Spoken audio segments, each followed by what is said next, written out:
पश्चिम बंगाल के कई जिलों में अम्फन तूफान ने भारी तबाही मचाई। कोलकाता की ज्यादातर सड़कों पर बड़े बड़े पेड़ गिर गए, जिसकी वजह से ज्यादातर अहम रास्ते बंद हो गए और सड़कों पर जगह जगह अम्फन तूफान के निशान दिखने लगे। तूफान के सामने भारी भरकम पेड़ भी सड़कों पर गिर गए। कोलकाता नगर निगम की टीमों का पूरा जोर इस वक्त शहर के अहम रास्ते खोलने पर है। 3 पेड़ इधर से काट के आ रहा है, रास्ता क्लियर कर रहा है सेंट्रल एवेन्यू। अभी मेरा बेसिक मकसद ये है कि एक तरफ से रास्ता क्लियर कर दे। बहुत सी सड़कें पूरी तरह बंद हो गईं और कुछ सड़कों पर लोग पेड़ों के बीच से गुजरते दिखे। कोलकाता नगर निगम के लिए इन पेड़ों को हटाना बड़ी ही टेढ़ी खीर साबित हो रहा है। इसी तरह से कई जगह रास्ते पर जो पेड़ गिरे हैं उनके बीच से लोग आ और जा रहे हैं। तूफान के साथ घंटों तक हुई जोरदार बारिश की वजह से पूरे कोलकाता में पानी जमा हो गया। जिन लोगों को जरूरी काम से निकलना पड़ा वो कई फीट तक के पानी से गुजरने को मजबूर दिखे।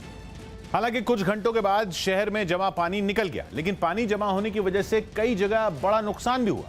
ऐसी जगहों में कोलकाता एयरपोर्ट भी है, जहां से हैरान करने वाला वीडियो सामने आया।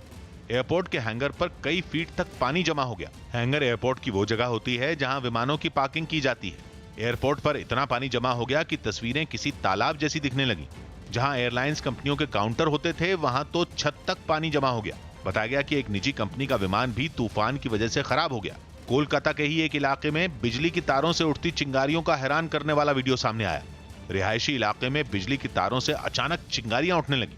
तूफान के कारण लोग घरों में थे और सड़कें खाली थी, इसलिए काफी देर तक उठती रही चिंगारियों के कारण कोई बड़ा हादसा नहीं हुआ। तूफान कितना ताकतवर था इसका अंदाजा हावड़ा ब्रिज को देखकर भी लगाया जा सकता है। जिस वक्त 100 किलोमीटर प्रति घंटा से भी तेज रफ्तार से हवाएं चली, न्यूज 18 की टीम हावड़ा ब्रिज पर मौजूद थी। सड़क पर पुलिस ने बैरिकेडिंग की थी, लेकिन 10 से ज्यादा बैरिकेड तूफान की ताकत को झेल नहीं पाए और जमीन पर गिर गए। कोलकाता के अलावा भी पश्चिम बंगाल के 6 जिलों में तूफान पूरी ताकत के साथ पहुंचा। मौसम विभाग ने पहले ही इन जिलों के लिए रेड अलर्ट जारी किया था, जिनमें हावड़ा जिला भी शामिल है। हावड़ा में एक स्कूल की छत कागज की तरह उड़ने का वीडियो सामने आया। वीडियो में साफ दिखा कि जैसे ही तूफान आया, छत दीवारों से उखड़कर हिलने लगी। टिन की चादर से बनी छत पर लोहे के भारी भरकम एंगल बंधे थे, पंखे भी लटके थे, लेकिन इतना वजन भी तूफान की ताकत के सामने टिक नहीं पाया। दक्षिण 24 परगना में भी तूफान ने भारी तबाही मचाई। बिजली के बड़े बड़े खंभे टूटकर सड़क पर गिर गए। एक मोबाइल टावर तक टूट गया। कच्चे घरों के तो बस निशान ही बाकी रह गए। सरकारी एजेंसियों ने रास्ते खोलने का काम तेज कर दिया ताकि जिंदगी पटरी पर लाई जा सके। पश्चिम बंगाल के दीघा में भी तूफान ने भारी तबाही मचाई। हालांकि एनडीआरएफ की टीमों ने समुद्र तट के पास रहने वाले लोगों को पहले ही महफूज जगहों तक पहुंचा दिया था।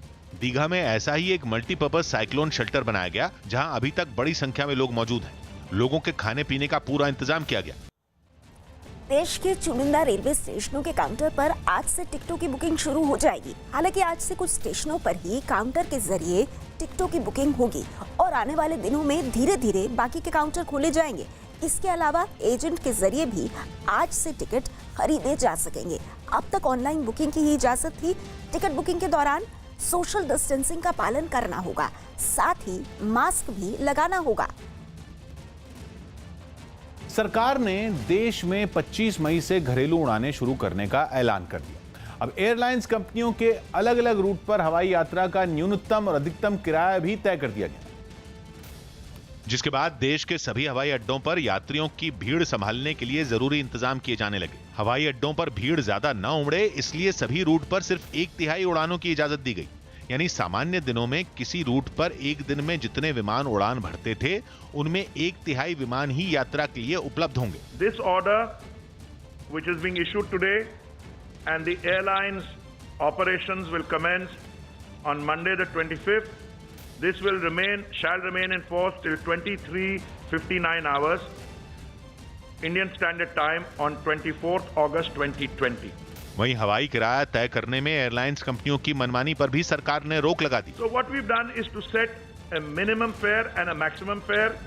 In the case of Delhi Mumbai, the minimum fare would be 3,500 rupees for a journey which is between 90 minutes and 120 minutes, and the maximum fare would be 10,000 rupees. और ये भी आदेश जारी कर दिया कि एयरलाइंस कंपनियों को कम से कम 40% सीटें औसत किराए पर बेचनी होंगी। उदाहरण के लिए 3,500 और 10,000, इसका मिड पॉइंट बनता है लगभग 6,700। तो हम बोल रहे हैं कि 40% जितनी भी सीटें हैं उनको 6,700 से कम में बेचनी है। साथ ही सरकार ने यह भी साफ किया कि घरेलू उड़ानों के बाद यात्रियों और चालक दल के सदस्यों को क्वारंटीन नहीं किया जाएगा और हवाई जहाज के अंदर सीटों की संख्या भी नहीं घटाई जाएगी। देखिए, अगर आप बीच वाली सीट को खाली भी रखते हैं तो सोशल डिस्टेंसिंग के जो रिक्वायरमेंट दैट्स नॉट मेट।